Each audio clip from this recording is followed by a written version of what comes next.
Today I'd like to visit about 6 of the most common mistakes that many buyers think about when they're buying a home.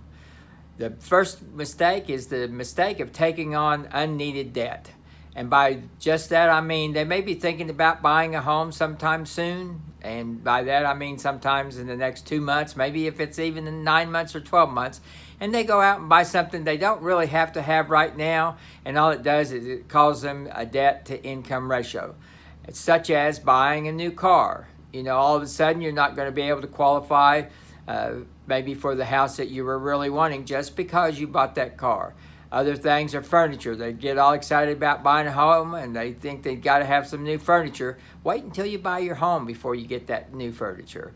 Things like that can cause a problem when you're actually qualifying. So just think about that before you make your big purchase by charging it and increasing your debt to income ratio.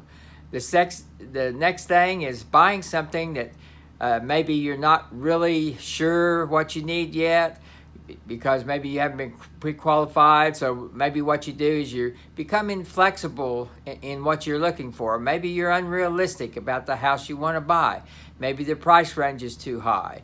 Maybe it's in an area that you really can't afford.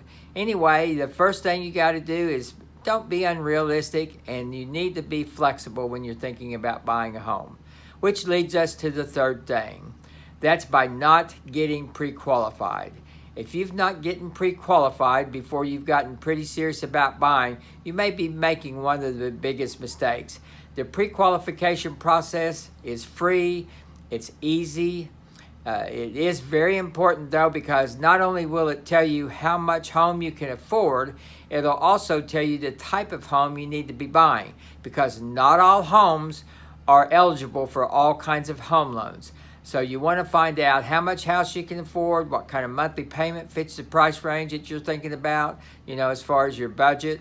And then what kind of homes can you buy with the type of loan that you want to get, because that's really important too. For example, you can't buy foreclosures, generally speaking, with FHA loans. And foreclosures often require as much as a 10, maybe even 20% down payment. So that's the third thing you need to do, is make sure you get pre-qualified by somebody that knows what they're doing, somebody whose opinion you can trust and they know what they're doing. The next thing is if you rely on what we call Zestimates. Everybody knows what Zestimates are. If you've ever looked at Zillow, that's Zillow's idea of what a house may be worth. Sometimes those things can be close. Sometimes they can be so far off it's laughable. But the biggest thing you want to do is don't get zealous and caught up in what Zillow has to say about a house estimate. If you're using a good realtor, they can sit down and tell you in just a few moments what kind of estimated value a house has.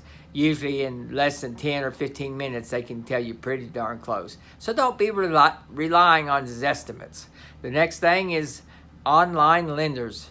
A lot of times people get caught up and they think they're going to get the best deal by shopping online for the interest rate.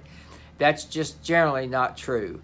Online lenders usually don't have the same service level that a local lender can provide. And oftentimes the deals change from time to time because they're not really committed.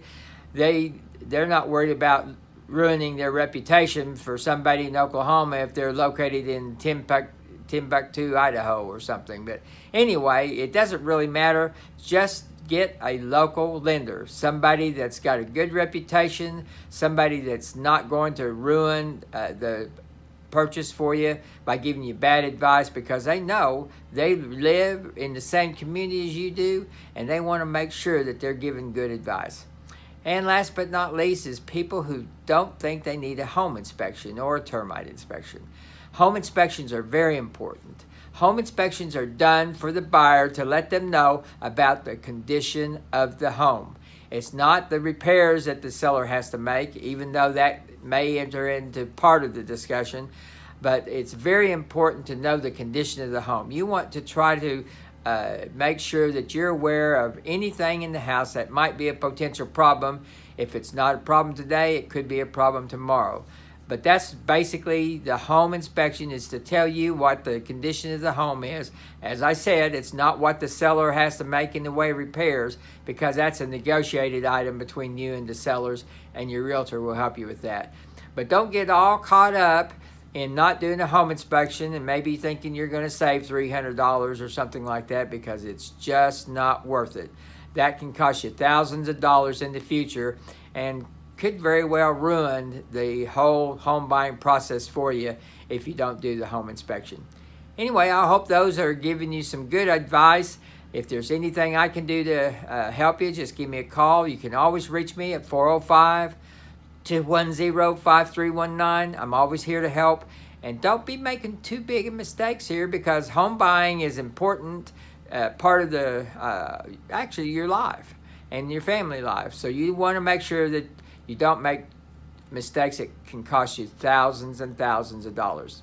Thanks for listening to my video. I hope you have a great day out there. And once again, I love helping first-time buyers get into a home and renters. Just give me a shout. Let me know what I can do to help you. Bye-bye.